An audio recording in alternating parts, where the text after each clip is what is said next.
Herkese merhabalar. Bugün YouTube kanalımızda yine köpekler hakkında iyi bilgiler vermeye devam ediyoruz ve bugünkü konumuz köpekler neden dışkı yerler? Kendi dışkıları ya da diğer hayvanların dışkılarına karşı neden ilgi gösterirler? Evet, bu konu bütün köpek sahiplerinde, özellikle başına gelen, kendi köpeklerinde bu davranışı gören hayvan sahiplerinde gerçekten çok büyük bir problem olarak görülür ama bunların belli başlı sebepleri vardır. Şimdi o sebeplerden bahsedeceğiz. İlk başta yine köpekleri tanımak ve köpeklerin içgüdülerini ve dürtülerini bilmek gerekiyor. Aslında bir köpek için dışkı yemek çok anormal bir davranış değil. Neden değil? Çünkü bebeklik döneminde dışkı yeme davranışını bir köpeğin örneklediği, ilk gördüğü yer aslında kendi annesi. Biliyorsunuz ya da bilmeyenler için söylüyorum. Bir anne köpek yavrularını dünyaya getirdikten sonra yaklaşık olarak 30-35. güne kadar kendi yavrularının dışkılarını yiyerek hem içgüdüsel olarak düşmanlarına koku bırakmasını engellemek, yani kokuları ortadan kaldırmak, böylece doğal düşmanlarından yavrularını korumak hedefli, hem de çevre temizliği yapmak hedefli olarak yavruların dışkılarını yerler. Ve yavru köpekler ilk olarak dışkı yeme davranışını annelerinden görürler.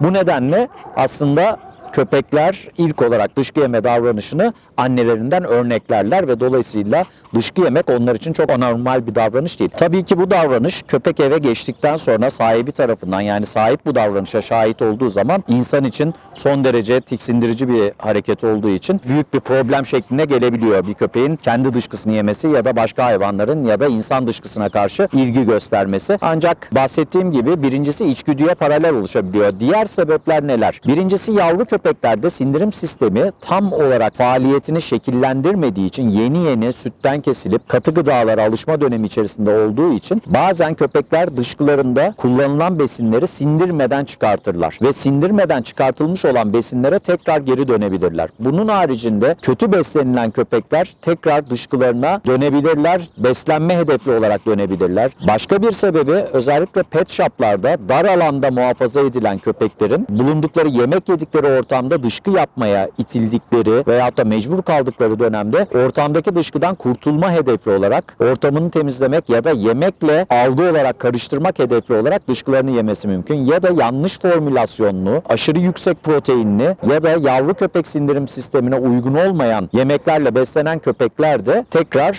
dışkılarına geri dönebilirler. Bunun haricinde bir takım metabolik hastalıklar ve de özellikle pankreas enzim yetmezliği gibi durumlarda pankreas enzimlerinin, sindirim enzimlerinin düzgün çalışmaması, hayvanda hastalık pozisyonu söz konusu olduğunda yine yiyeceklerin birçoğunun sindirilmeden çıkmasına bağlı olarak köpekler tekrar dışkılarına geri dönebilirler, dışkılarıyla ilgilenebilirler. Bunun haricinde davranışsal olarak attention seeking behavior diye bilinen dikkati üzerine çekme hedefli olarak da köpekler dışkılarına ilgi gösterebilirler. Yani dışkıyı yemek değil de attention seeking'de daha çok dışkıyı ağızda gezdirme davranışıyla karşı karşıya kalabiliyoruz. Bu da işin davranışsal boyutu olarak ele alınması gereken bir şey. Yine özellikle aşırı fazla miktarda bağırsak paraziti bulunduran köpeklerin de vitamin ve mineral eksikliğine bağlı olarak parazitlerin yiyeceklerine ve sindirim sistemine ortak olmasına bağlı olarak dışkılarına tekrar ilgi gösterdikleri ve yemeye çalıştıklarına şahit olabiliyoruz. Bunun haricinde köpeklerin özellikle kedi dışkısına karşı ilgileri çok yüksektir. Bunun sebebi de kedilerin köpeklere göre çok daha yüksek karnivor olmalarıdır. Yani yüksek derecede etçil olmaları. Örneğin kedi ve köpeği aynı evde barındırdığımızda kedi mamaları biliyorsunuz neredeyse %40-42'lere varan protein miktarlarına sahip. Dolayısıyla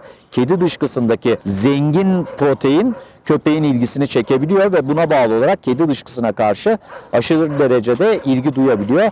İnsan dışkısı da aynı şekilde. Evet, bize çok tiksindirici geliyor ama köpekler için insan dışkısı da zengin bir besin olarak algılanabilecek bir şey. Dolayısıyla da bir köpeği dışkı yemesinden dolayı yargılamadan önce iyi irdelemek gerekiyor. İçgüdülerine paralel bir davranış mı şekillendiriyor, yoksa bir sıkıntısım var, bir hastalığım var, bir enzim yetmezliğim var, aşırı derecede parazitler enfestasyonum var. Bunların hepsini hesaba katmak gerekiyor.